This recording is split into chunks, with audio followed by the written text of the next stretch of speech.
우리 이제 지난주까지 3주에 걸쳐서 예수님의 시험에 관한 이야기를 살폈습니다. 이제 그 시험이 맞춰지고 나서 이제 오늘부터 이제 주님의 이제 정말로 공식적인, 흔히 그것을 이제 공생애라고 말하죠. 주님의 공식적인 그의 인생 3년이 이제 오늘부터 시작되어집니다. 자, 그러면 주님의 첫 일성을 봐야 되겠죠? 한번 다 같이 한번 읽어볼까요? 4장 17절 주님의 첫 설교예요. 신약 성경에 등장하는 주님의 첫 설교. 다 같이 한번 17절 읽겠습니다. 시작. 이때부터 예수께서 비로소 전파하여 이르시되 회개하라. 천국이 가까이 왔느니라 하시더라. 주님의 첫 설교가 뭡니까? 회개하라. 천국이 가까이 왔느니라 라고 천국 복음을 설명하세요. 천국 복음을 선포하십니다. 놀랍게도 주님이 하셨던 첫 설교는 천국 복음이었습니다. 자, 그래서 저는 이제 오늘 여러분들에게 과연 우리가 믿고 있는 기독교의 여러 가르침이 있지만 그 중에 하나인 굉장히 중요한 골자를 이루고 있는 천국 복음이란 게 뭔가? 제가 이제 물어보면 여러분 대답 잘 하실 거예요. 천국 복음이 뭐예요? 그러면 믿음으로 가는 하나님의 나라지요? 라고 틀리지 않은 대답을 할 겁니다. 맞는 대답이세요. 그런데 신약 성경은 조금 더 풍성하게 우리에게 천국, 이것을 이제 마태는 천국이라 설명을 하고 마가 누가는 주로 하나님의 나라라고 하는 말을 씁니다.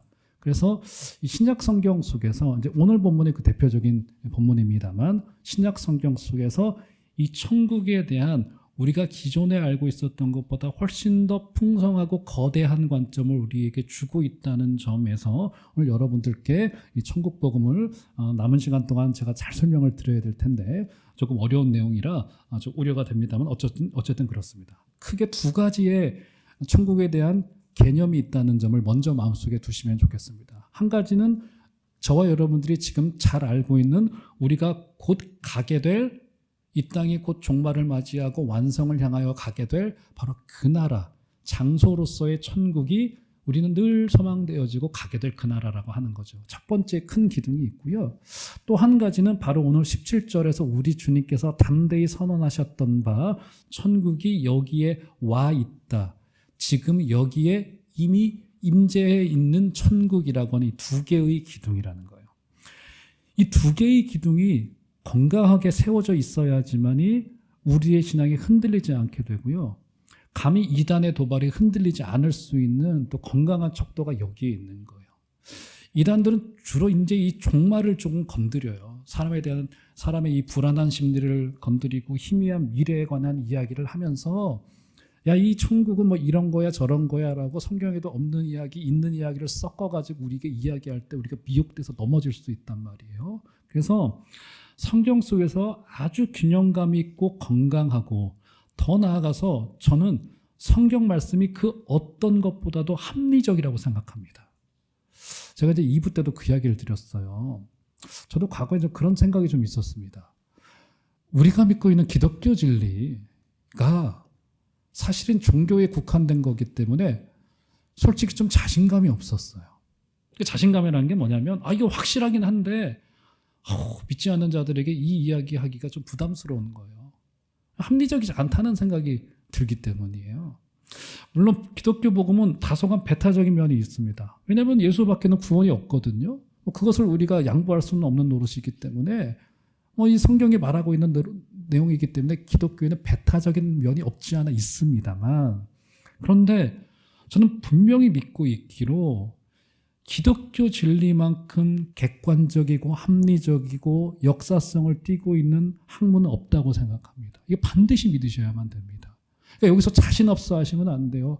우리가 믿고 있는 거는 이 월곡로 42번지 안에 이 공간 안에서만 서로 주고받아질, 우리끼리 서로 나눌 위로 차원의 내용이지 라고 하는 정도로 우리가 믿고 있는 신앙을 국한시켜 놓게 된다면 우리의 신앙은 이제 10년 후, 20년 후 더더욱 혼합주의 시대로 가고 그 혼합주의와 더불어서 짙은 어둠이 찾아오는 이 시대 속에서 우리가 믿고 있는 복음은 힘을 잃게 될 거예요. 자신감 잃지 마세요.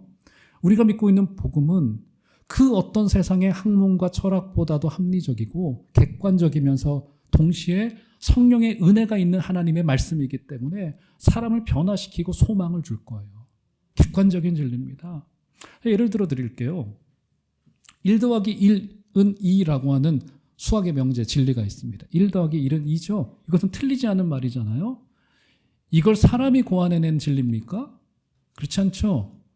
그래서 어떤 기독교 철학자는 모든 진리는 하나님의 진리이다라고 하는 위대한 선언을 했습니다. 그러니까 우리는 흔히 이 복음서에 있는 내용만이, 신구약 성경에 있는 것만이 우리가 믿고 따라갈 것이지 라고 하는 나쁘지 않은 신앙을 가지고는 있으나 우리는 거기에 껍데기를 약간 벗어날 필요가 있습니다. 세상에 증명된 모든 진리들은 하나님의 진리인 거예요. 하나님이 창조하셨기 때문에, 하나님이 숫자의 개념을 만드셨기 때문에 1 더하기 1이 2라고 하는 진리는 사람이 고안해낸 진리, 사람의 진리가 아니라, 수학자들만의 진리가 아니라 하나님의 진리인 거예요. 제가 드리고 싶은 말씀은, 내가 믿고 있는 이 신앙이 세상 속에서도 반드시 통용될 수 있고 또 통용되어져야만 되는 객관적인 진리이고 역사성을 지니고 있는 진리라고 하는 사실을 놓쳐서는 안 된단 말이에요.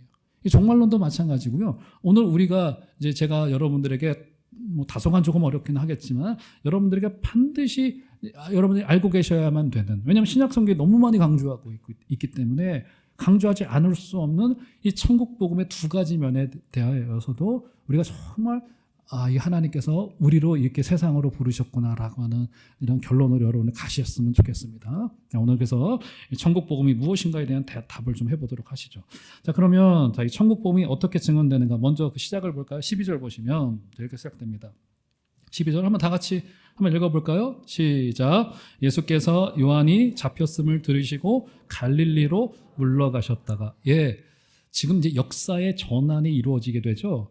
우리 주님의 공생애의 시작은 세례 요한이 잡혀서 투옥되면서부터 시작되었다는 점이 여기서 슬쩍 언급되고 있습니다. 여러분, 세례자 요한은 구약의 그 예고된 마지막 선지자로서 예수님이 오실 길을 준비하였던 자였습니다. 그는 백성들의 어마어마한 지지를 받았고요. 아마 수많은 제자들이 그의 밑에 있었던 것 같습니다. 세례 요한의 제자였던 사람들이 나중에 예수님에게로 대거 옮겨가는 일이 발생되어졌고요. 그때 당시에 정통 유대의 종교 지도자들이 세례 요한만큼은 두려워할 정도로 그는 백성의 신망이 두터웠던 사람이었습니다. 그런데 순식간에 장면이 전환되어지죠. 우리 주님이 오심의 그 시점을 기점으로 하여서 요한의 자취는 역사 속에서 완전히 흔적도 없이 사라지게 됩니다. 나중에 그저 그가 잡혀서 목배임을 당하는 순교의 자리로까지 갔다는 기사가 잠깐 언급되는 것 외에는 이 마태복음 초도와 누가복음 초도와 심지어 누가복음 같은 경우는 세례 요한의 탄생 기사까지도 지금 기록하고 있을 정도로 그는 그때 굉장히 중요한 인물이었고, 그때 어쩌면 풀뿌리들의 민중의 지도자, 이 정치적으로 말하는 그 정도의 인물이었음에도 불구하고 주님이 딱 오시자마자 역사 속에 자취도 없이 사라지게 되어집니다. 너무 신기한 일이 벌어지게 된 거예요. 근데 이것은 사실 그가 원했던 거죠. 세례 요한 스스로 뭐라고 이야기를 했습니까? 주님은 흥하여야 되겠고 나는 쇠하여야 되리라 라고 하는 고백을 하고 그는 역사의 안개 속으로 사라지게 돼요. 게다가 투옥되게 됩니다. 여러분들 여기서 뭘 알 수 있는 거예요? 세례 요한의 역할은 주님께 세례를 베풀고 당시의 백성들의 마음을 위로하면서 주님의 오실 길을 준비했던 종이었습니다. 그의 역할은 어디까지였어요? 바로 거기까지였어요. 그 역할은 거기까지였습니다. 우리 여기서 뭘 할 수 있는 겁니까? 우리 성도들도요, 굉장히 다양한 모습으로 살아가는데 우리가 하나님 앞에서 맡은 역할들은 전부 다 다릅니다. 모든 사람이 꽃길을 걷고 꽃가마를 타는 역할을 감당할 수는 없는 노릇인 거예요. 어떤 사람은 평생을 저 구석에 가서요, 눈에 보이지 않는 자리에서 하나님의 역할을 그 자리에서 감당하도록 부름을 받습니다. 목회도 마찬가지인 거예요. 어떤 사람들은 정말 저는 우리 서울의 이 종암동에 와서 이렇게 목회를 하고 있지만 늘 빚진 마음이 뭐냐면, 저도 지방 출신이기도 하고 교회를 개척한 후배들도 좀 있고 선후배들이 좀 있어서 그 앞뒤를 바라보면은 아무래도 조금 어려움이 좀 있어요. 마음에 어려움이 있고. 평생 그런 목회를 감당하고 또 그런 길을 걸어가시는 성도님들을 바라보다 보면은, 아니 왜 하나님께서 저렇게 신실하신 목사님과 성도님을 저 자리에 두셨지? 우리도 스스로 그런 생각 들죠. 왜 나를 하나님께서 거기로 보내셨지? 왜 나에게 이런 자식을 주셨지? 왜 나에게 이런 부모를 주셨지? 나에게 왜 이 남편을 주셨지? 이 아내를 주셨지? 라고 하는 의문이 우리 가운데 문득문득 찾아올 때가 있단 말이에요. 제가 이것에 대하여서 이런 설명을 여러분께 드렸습니다. 우리 하나님께서는 마치 이게 큰 퍼즐을 맞추시는 분이신 것 같다고. 어떤 사람의 퍼즐은요, 중앙에 크게 있습니다. 그렇죠? 중앙에 크게 눈에 띄는 자리에 있어요. 어떤 사람은 좀 중간 정도가 좀 있는 것 같아요. 근데 어떤 사람은 저기 그 모서리 구석에 눈에 보이지 않은 이 조그만 마치 우주의 먼지와도 같은 조그만 퍼즐 조각 하나를 거기다가 놔야 되는 것 같아요. 그렇단 말이에요. 근데 어떻습니까? 이 전체의 퍼즐의 그림이 완성되어지기 위하여서는 전체의 모든 퍼즐이 각자의 자리에 들어가져야 됩니다. 거기에 그 어떤 것 작은 퍼즐 하나라도 빠지게 된다면 이 그림은 완성되지 않아요. 저는 이게 하나님 편에서의 시선이라고 생각이 되어집니다. 아무리 큰 퍼즐 조각 하나라 하더라도 전체의 그림을 그 누구도 그릴 수 없고 볼 수 없고 완성시킬 수 없어요. 이거 하나님이 하시는 거란 말이죠. 그래서 우리 성도님들께서 뭐 저한테 이제 그런 얘기 하시는 분 거의 없으신데, 우리 교회 처음 부임했을 때 한두 분 저한테 제가 누군지 저 기억 안 납니다. 처음이라 제가. 저한테 그렇게 인사하시는 분이 계셨어요. 아, 목사님, 큰 목사님 되십시오. 이렇게 저한테 인사를 하신 분이 계셔가지고 제가 아유 감사합니다 하고 인사는 했지만 속으로는 당황스러웠던 기억이 납니다. 이러면 저 이미 큽니다. 키도 크고요. 입이 커서 더 이상 안 커도 될 것 같아요. 그렇게 저한테 인사하실 필요 없을 것 같아요. 좀 들으셨겠지만 혹시 아시는 분은 계시겠지만 지금 우리 교단은 아닙니다만 아주 초대형 교회에 지금 엄청난 사건이 좀 터져서, 근데 그 교회가 어떤 교회냐면 저기 수원 서울 인근에 아주 잘 사는 사람들이 모여있는 동네고, 그 교회를 이루고 있는 핵심 구성원들이 전부 다 엘리트들이고 똑똑한 분들이고 석박사 의사들이 모여있는 교회예요. 어마어마한 교회입니다. 교회 자랑거리, 교단의 자랑거리가 될 정도, 그 교단의 거의 제일 큰 교회 중 하나예요. 근데 그 교회에 지금 큰 사건이 터졌어요. 이미 보니까 지금 터졌는데 터진 지 오래됐더라고요. 몇 달 이상 된 문제예요. 그런데 그 똑똑한 사람들이 이 문제를 해결해 놓고 있지 못해요. 두 손 두 발 놓고 있는 거란 말이에요. 저는 그것을 바라봤을 때 하나님의 다스리심과 때로는 하나님이 교회를 낮추시고 사람을 낮추시는 모습이 신비막측하면서도 그렇구나. 우리가 크고 작은 것으로 인간의 관점으로 부름받은 것 같아요. 그런데 하나님의 시선에서는 똑같은 퍼즐 조각 하나인 것이고, 우리 전능하시고 신실하신 하나님께서 이 퍼즐 하나하나를 맞추어 가시면서 완성될 그 나라를 향하여서 저와 여러분의 인생도 그렇게 달려가고 있는 것이구나라고 하는 깨달음이 찾아오게 되더라고요.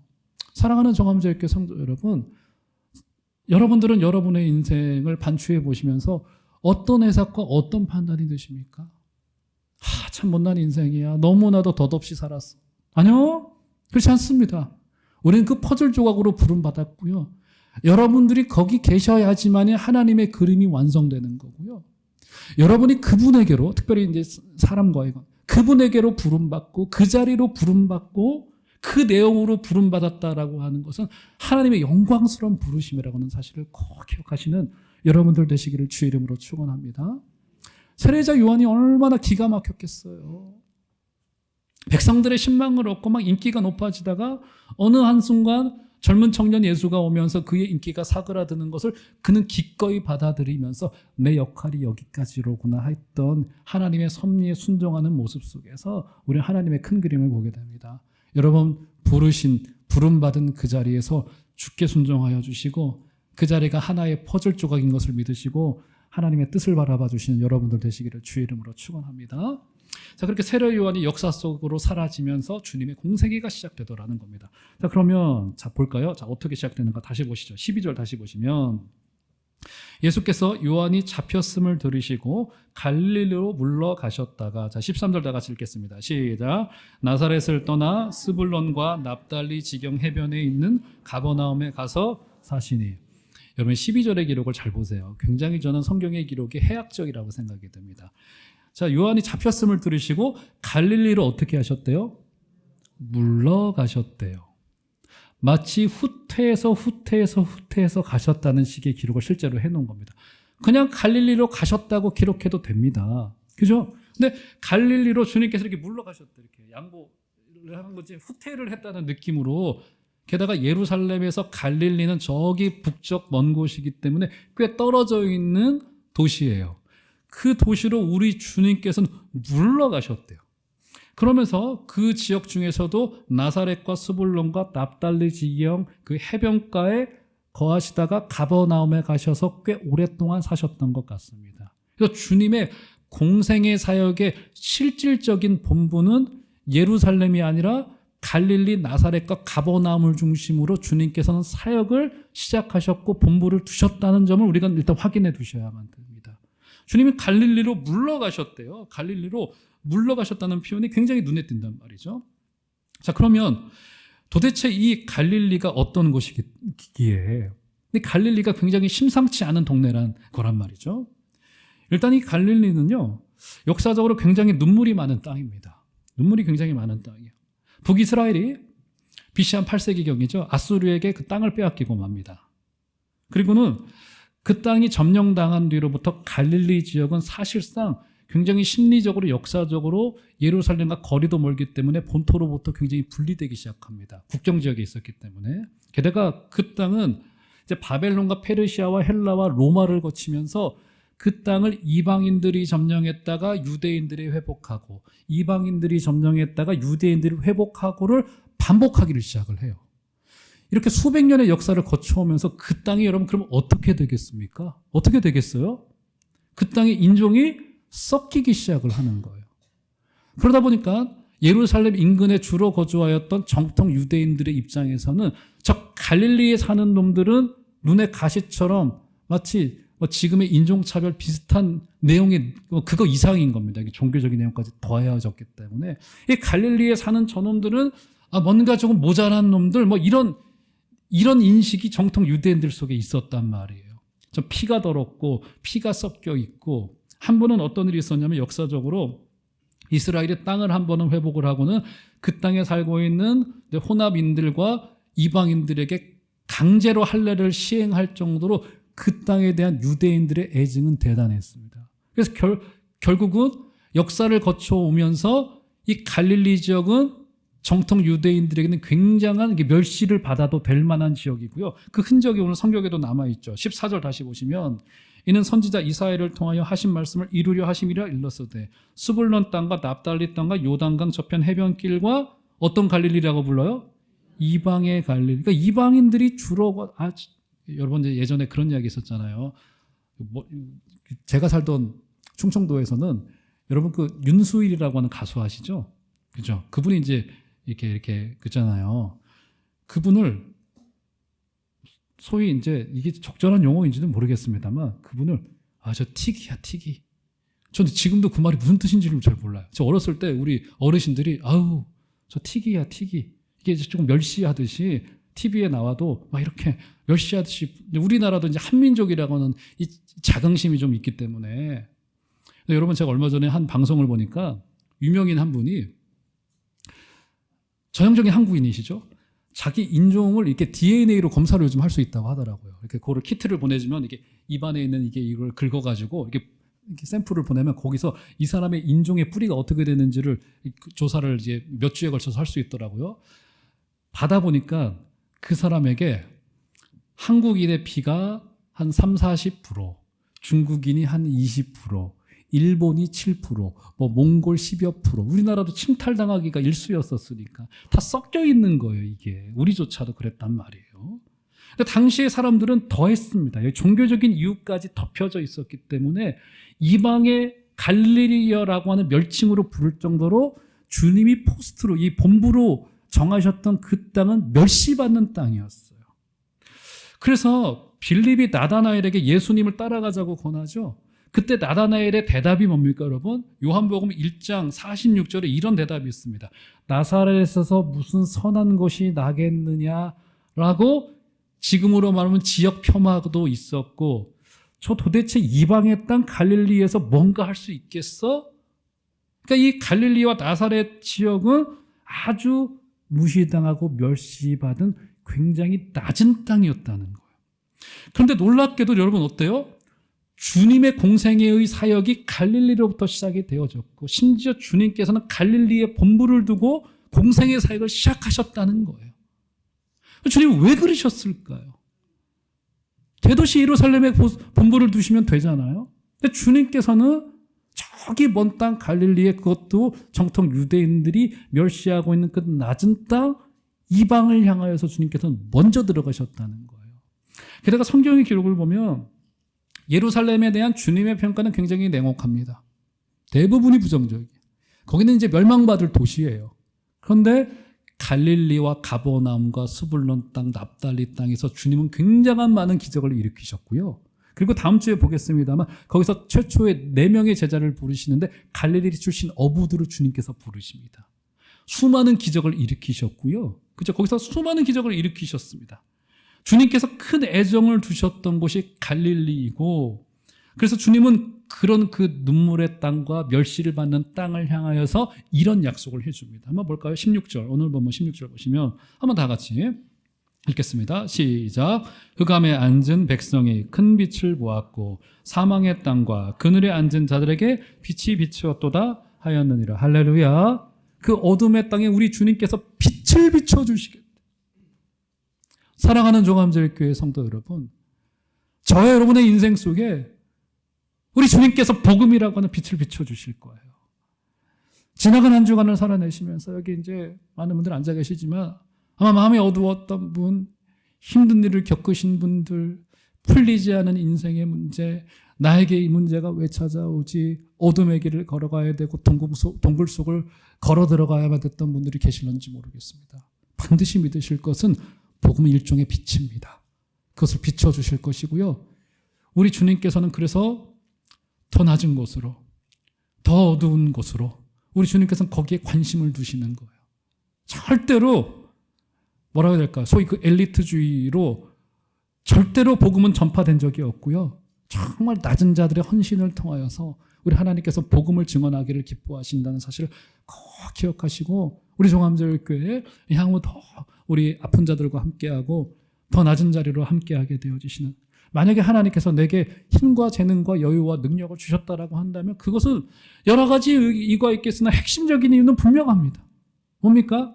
아픈 자들을 섬기고 그들과 함께하고 그들과 동행하도록 우리에게 힘과 능력을 부어주셨다는 것을 꼭 기억하시고, 우리 종암제일교회 우리 주님께서 부활하신 이후에 제일 먼저 하셨던 일성이 뭡니까? 약속하셨던 게 뭐예요? 내가 부활 후에 어디로 가리라고요? 갈릴리로 가리라. 부활 이후에도 제일 먼저 찾으셨던 곳이 갈릴리였어요. 단순히 고향 찾으신 걸까요? 그렇지 않죠. 그 땅의 가장 낮은 곳이었던 갈릴리로 가서, 그리고 가장 낮은 자리에 있었던 낙향한 제자들을 위로하고자 우리 주님께서는 갈릴리로 가셨던 거라고요. 우리 종암제일교회 그렇게 주님의 뜻에 순종하게 되시는 복된 여러분들 다 되시기를 주의 이름으로 축원합니다. 자, 갈릴리로 가셔서 주님의 사역은 이제 그렇게 시작이 된 겁니다. 자, 그래서 이 갈릴리에서 공생애의 첫 설교로부터 주님의 공적인 사역이 시작이 되더라, 이렇게 볼 수 있는 겁니다. 자, 그런데 여기서 우리는 잠깐 좀 멈추어 서서 한 가지를 반드시 짚고 넘어가야만 되겠습니다. 자, 제가 마태복음 첫 시작을 하면서 이 말씀을 드리지 않았기 때문에 반드시 들어야 될 것 한 가지가 굉장히 중요합니다. 이제 주님께서는 이 사역으로부터 시작하여서 소위 세상 역사에서도 4대 성인이라고까지 불리실 정도로 우리 주님은 왕성한 사역을 감당해 내셨습니다. 이제 주님의 사역은 역사에도 기록되어져 있기 때문에 그분이 2000년 전에 어느 쯤에 실제하셨던 분이라는 사실을 이제 누구도 부인할 수 없어요. 이건 역사가 이미 증언하고 있는 바예요. 그래서 그분 뭐 석가모니와도 같이, 부처와도 같이 좋은 일을 좀 하셨지, 이 땅에 오셔가지고 사람들을 위로하고 먹이는 사역을 하셨고 좋은 말씀도 전하신 분이시지, 기독교라고 하는 종교도 그 여러 종교들 중에 하나이지 라는 정도로 사실상의 부인과 폄훼를 합니다. 이것을 조금 더 다른 말로 말하자면 우리 주님이 오셔서 이렇게 설교 사역을 감당해 내신 것을 뭐라고 평가하냐면, 여러분 이것은 굉장히 중요합니다. 이것이 지금 젊은 사람들의 이 뇌리를 사로잡고 있는 그들의 가치관 중에 하나예요. 그게 뭐냐면 이게 역사의 그저 우연이라고 하는 겁니다. 이거는 역사 속에 그분이 그냥 오신 거고 어쩔 수 없는 이 진화의 과정 속에서 한 인간이, 위대한 인간이 왔고 그분이 인간 이상의 일들을 조금 하셨고, 그래서 이 역사의 우연으로 이 기독교가 2000년 전에 발생했다고 사실상 이 폄훼죠. 폄훼하는 역사의 부산물이라는, 우리가 믿고 있는 이 복음이 별것 아니라고 하는, 사실상 다른 것으로도 대체될 수 있었다라고 하는 착각이고 오해예요. 자, 그러면 한번 성경의 선언을 한번 볼까요? 자, 이건 굉장히 중요한 구절인데요. 갈라디아서 4장 4절을 보시면, 자, 이 기록이 있습니다. 자, 올려주시겠어요? 다 같이. 이건 굉장히 중요해요. 다 같이 한번 읽겠습니다. 시작. 때가 참에 하나님이 그 아들을 보내사 여자에게 나게 하시고 율법 아래에 나게 하신 것은, 저 한 구절은요, 사복음서의 이 스토리텔링으로 설명한 이 내용을 바울이 신학적인 진술로 한 문장으로 설명한 거예요. 예수님이 여자에게서 성육신하신 것을 이야기하죠. 여자에게서 나게 하시고 율법 아래에 나게 하신 참 인간으로 또 하나님의 뜻을 이루러 오신 참 하나님으로 오신 분이다 라고 하는 점입니다. 자, 저 4장 한 절만으로 설명한 것이 굉장히 많지만 저는 첫 구절이 어떻게 시작되어집니까, 여러분? 때가 참에 하나님이 그 아들을 보내셔서 그 아들은 오늘부터 복음 사역을 시작하시는 거예요. 때가 찼다고 합니다. 이 굉장히 중요한 표현인데요. 일단 여기서 때라고 하는 이 표현은요, 일반적인 시간 개념이 아니고 성경 속에서 아주 결정적인 시점, 매우 특정한 시각을 딱 꼭 집어서 이야기할 때의 그때입니다. 우리가 이것을 흔히 이제 카이로스의 시간이라고, 하나님의 시간이라고도 부르기도 합니다. 그러니까 하나님이 정하신 바로 그 때가 되었다고 이야기를 하는 거고요. 때가 어떻게 되었다고요? 때가 어떻게 됐다고요? 찼대요. 때가 찼으면 우리가 때를 좀 미뤄야 되겠네요. 네, 안 웃으시네요. 때가 찼다고 이렇게 이야기해요. 때가 찼다. 때가 찼다는 말은요, 우리말로 번역을 굉장히 잘 해놨습니다. 이 의미가 뭐냐면 때가 이루어졌다라고 하는, 때가 되었다는 뜻이잖아요. 이 말은 말 그대로 어떤 뜻이냐면, 여기 지금 컵이 있습니다. 한 80% 차 있네요. 이 때가 찼다는 것은 말 그대로 차다라고 하는 것은 이 컵에, 그릇에 물이 찰랑찰랑 차서 넘칠 때가 되었다. 완전히 딱 찼다라고 하는 정말 그 뜻이에요. 물이 꽉 차다, 들어오르다라고 하는 뜻을 가지고 있는 것이 때가 차다라고 하는 뜻입니다.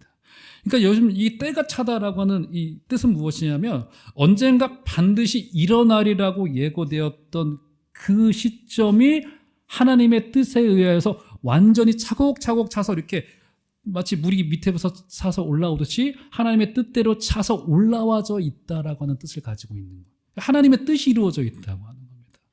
우리가 이것을 어디서 알 수 있냐면, 구약은요, 무려 300번 이상 예수께서 오심하 된 약속이 직접적으로 언급되어져 있고요. 좀 더 정확하게 말씀을 드리면, 구약 성경의 전체가 사실은 오실 메시아 예수 그리스도에 대한 이야기를 담고 있는 겁니다. 핵심 주제 한 가지만을 꼽자라고 한다면 구약은 오실 메시아에 관한 이야기를 담고 있을 정도예요.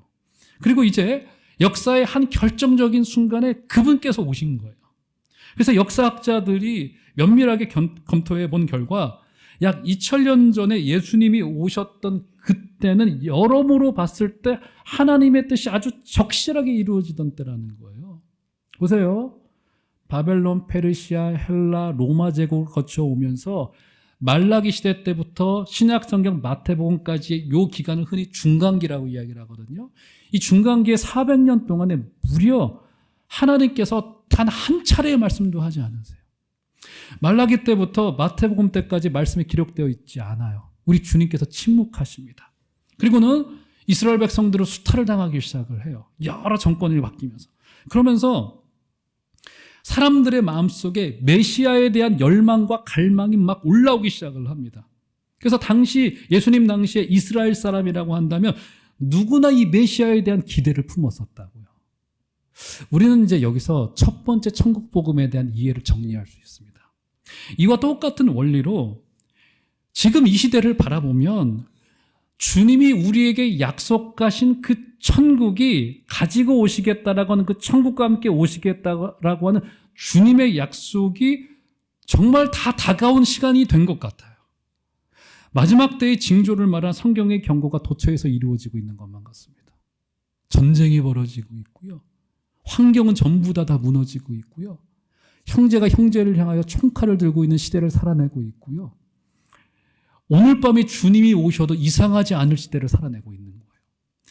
우리 주님께서 때가 되어서 초림하였고 그 땅에 구원의 복음을 베풀었듯이 사랑하는 종암제일교회 성도 여러분, 우리 종암제일교회를 비롯한 기독교 복음은 다시 오시마 약속하신, 그러니까 우리가 가게 될 장소로서의 천국인 그 나라를 기다리고 있는 거예요. 그래서 우리 그리스도인들에게 중요한 스케줄이 한 가지가 있는 거예요. 뭡니까? 여러분 중요한 스케줄이 하나가 있으면 여러분 어떻게 해요? 모든 우리의 인생의 내용을 다 거기에 맞춰서 이제 개편을 하잖아요. 예를 들어 드릴게요. 열흘 후에 제가 용산에 부름을 받았습니다. 그분께 전화가 왔어요. 어느 한 날. 그 비서실에서 대통령이 좀 뵙자고 합니다. 이건 진짜 아닙니다. 그냥 예를 들어서 대통령이 뵙자고 합니다. 그러면 제가 가야 돼요? 말아야 돼요?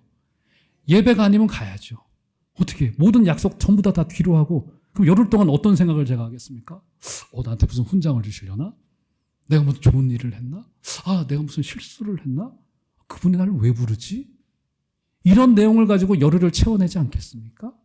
마찬가지예요. 우리 성도들에게는 굉장히 중요한 스케줄 한 가지가 이미 못 박아져 있는 거예요. 언제일지는 모르겠습니다만 근데 곧 다가왔어요. 그 천국은. 그 어떤 천국이에요? 우리 주님께서 백보자 심판으로 이 땅을 의로 심판하시고 죄로 심판하실 날이 반드시 오게 됐다는 거예요. 가까이 왔어요. 그래서 여러분 중대한 적용점 첫 번째 한 가지가 뭐냐면 믿지 않은 우리 형제 자매들에게, 부모님들에게, 우리 자녀들에게, 남편들에게, 아내들에게 지체할 수가 없어요. 지금 벼랑 끝에 서 있어요. 벼랑 끝에. 제가 전도할 때마다 이 목에 핏대를 세우지가 않을 수가 없는데 벼랑 끝에 서 있단 말이에요. 그들이 오른쪽으로 한 발자국만 디디면 떨어지는 거예요. 그럼 어떻게 해야 됩니까? 어떤 이야기 해야 돼요? 이 얘기 해야죠. 그리로 가면 죽어. 이야기 해야 되는 겁니다. 이 이야기. 이거는 미룰 수 없는 너무나도 다급한 일인 거란 말이에요.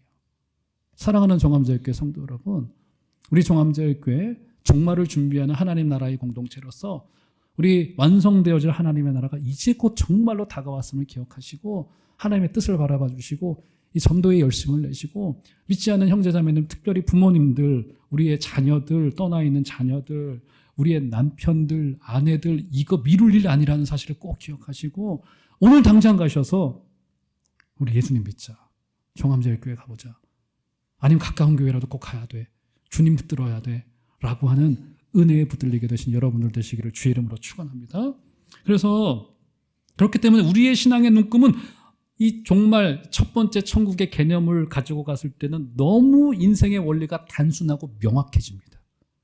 어떤 원리를 가지고 우리가 이 땅을 살아내면 될까? 왜냐하면 저 영혼에 대한 관점과 고정되어진 것은 지금 우리의 삶에 영향을 미칠 수밖에 없기 때문이에요.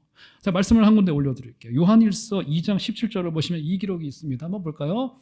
자, 다 같이 한번 한 소리를 읽겠습니다. 시작. 이 세상도 그 정욕도 지나가되 오직 하나님의 뜻을 행하는 자는 어떻게 거하게 된다고요?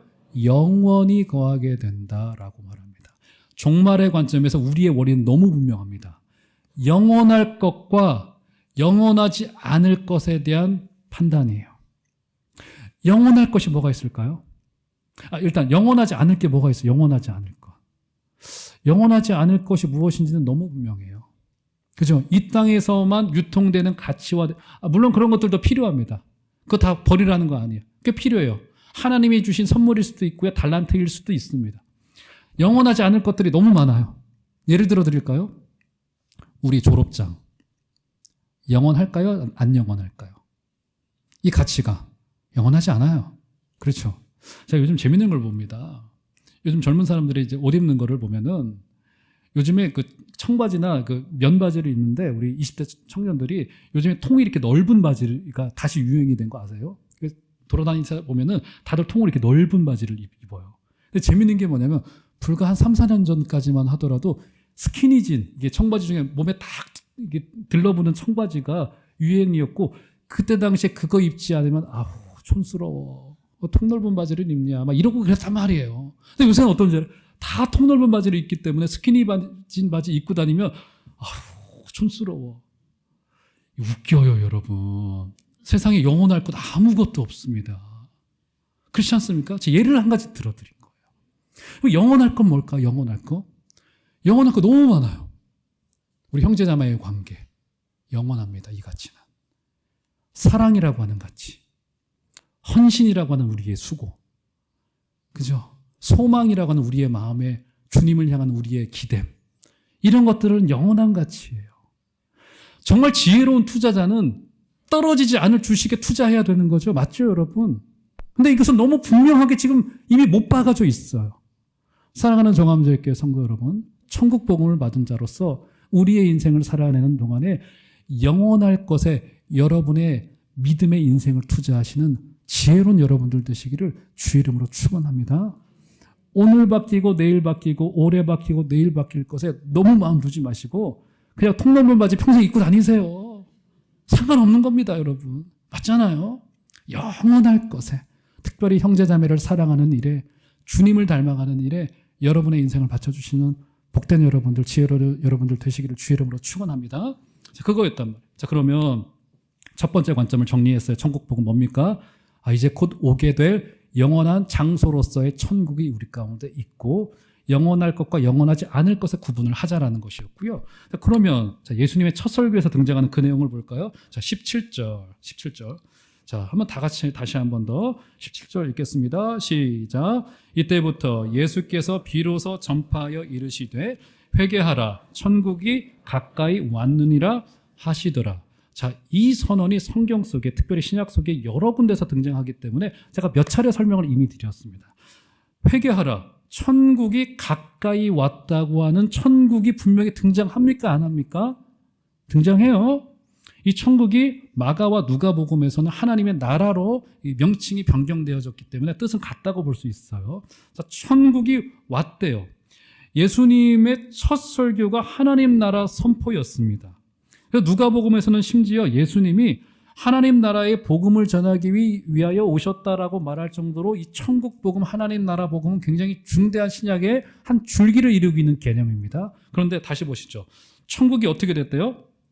천국이 가까이 왔다고 표현합니다. 여기서 동사가 굉장히 중요해요. 가까이 어떻게 됐다고요? 왔느니라. 그래서 왔다는 이 동사는 시제가 완료형입니다. 헬라 말의 완료형. 우리는 뭐 과거, 현재, 미래로 나누는데 완료형, 미완료형으로 나눕니다. 완료형은 이미 되어진 우리의 과거와도 비슷한 개념이에요. 천국이 이미 여기에 과거에 왔고 그것이 지금까지 영향을 미치고 있다는 개념이에요. 천국이 여기에 왔대요. 그러니까 첫 번째 천국의 개념, 아까 설명드린 천국의 개념은 우리가 미래에 가게 될 영원한 나라로서의 천국이었다라고 한다면 신약 성경은 조금 더 많은 부분을 할애하여서 이미 여기에 지금 여기에 와 있는 천국을 이야기를 해요. 그러면 질문 드려볼게요. 천국이 어디에 있습니까? 천국이 어디 있어요? 천국이? 우리 마음속에 지나간 한 주간 되돌아보니까 마음이 지옥이던데 천국이 어디 있습니까? 천국이 어디 있어요? 자, 그래서 제가 지금부터는 남아있는 시간 동안 천국, 여기에 이미 와 있는 천국에 대한 이 신약 성경적인 개념을 여러분들에게 정리를 해드리고 말씀을 마무리하도록 하겠습니다. 일단 이 천국은, 여기에 와 있는 천국은 장소로서의 천국이 아니라 한번 따라해 볼까요? 두 가지의 개념입니다. 통치, 권세. 그래서 아까 2부 때 설교를 마치고 제가 이 찬양을 불렀어요. 구원하심이 보좌에 앉으신 우리 하나님과 어린 양께 있도다. 여기서 보좌라고 하는 것이 보좌로부터 하나님의 통치와 권세가 흘러나온다라고 하는 의미를 가지고 있습니다. 그러니까 통치, 권세의 개념이에요. 그러니까 하나님의 나라, 이 천국은 지금 여기에서 하나님이 통치하고 계시고 그리고 통치하고 있는 하나님의 나라이고 천국이기 때문에 우리는 순종하는 백성으로 이 땅을 살아내야 된다라고 하는 우리의 책임까지 포함되어져 있는 천국이라고 하는 거예요. 그러니까 구원이 단지 저기 멀찍이 있는 피한 세계로 우리가 언젠가 들어가게 될 것이라고 하는 막연한 기대와 소망만을 말하는 것이 아니라 구원과 천국은 지금 여기에서부터 하나님의 나라이고 여기에서부터 주님의 통치를 받다가 언젠가 완성되어, 물론 완전하지 않죠. 세상은 악하고 우리는 죄인이기 때문에 이게 완전하지 않고 완성될 수는 없어요. 하지만 완성을 향하여 가고 있고 연결되어져 있기 때문에 사실상 완성됐다고도 볼 수 있어요. 어쨌든 불완전하지만 그 완성을 향하여 천국 백성으로 그 원리를 지금 우리의 삶 속에 투영시키고 통치시키고 적용시키면서 살아내는 거예요. 그래서 우리가 하나님의 뜻대로 살아야 되는 이유가 여기에 있는 거예요. 우리 다르게 설명을 하자면 이게 어떻게 되는 거냐면 미래에 이루어질 천국의 원리를 지금 끌어다가 여기에서 부족하지만 적용하고 살아내고 훈련하고 애쓰고 때로는 고달파하고 때로는 주님이 주시는 기쁨을 누리고 복락을 누리기도 하다가 우리는 완성을 향하여 달려가고 있는 거라고요. 그러니까 이런 거는 없는 겁니다. 이 땅을 내가 원하는 대로만 살아가요. 막 욕심, 막 탐욕에 가득 차서 막 살아내고 내가 하고 싶은 거 하기 싫은 거 다 하고 살아가다가 나는 믿음이라고는 티켓이 있으니까 천국 들어갈 거야. 문 열고 들어가는 천국은 있다 없다? 없다. 지금 여기에서부터 천국을 훈련하고 그리고 비록 미완성이고 부족하지만 주님 그렇습니다. 제가 주님의 나라에 애쓰고 땀 흘리고 피 흘리다가 어느 한 날 주님께서 문 열어주시는 그때 문 열고 들어갔더니 주님이 그때 뭐라고 말씀하시는 거예요? 잘하였도다. 착하고 충성된 종아. 너 정말 작은 일에 순종 잘했구나. 너 잘한 거야. 그렇게 살아온 거 옳은 일이었던 거야. 라고 하는 칭찬이 우리 가운데 있게 될 것입니다. 사랑하는 정함제교회 성도 여러분, 이번 한 주간을 살아내는 동안에도 천국 백성의 자긍심으로 살아내 주시기를 부탁을 드리겠습니다. 아마 어려우실 겁니다. 성령이 도와주실 거예요. 그분을 의지하여서 이번 한 주간도 한 발자국 한 발자국 주님의 뜻을 쫓아가게 되시는 복된 여러분들 다 되시기를 주의 이름으로 축원합니다.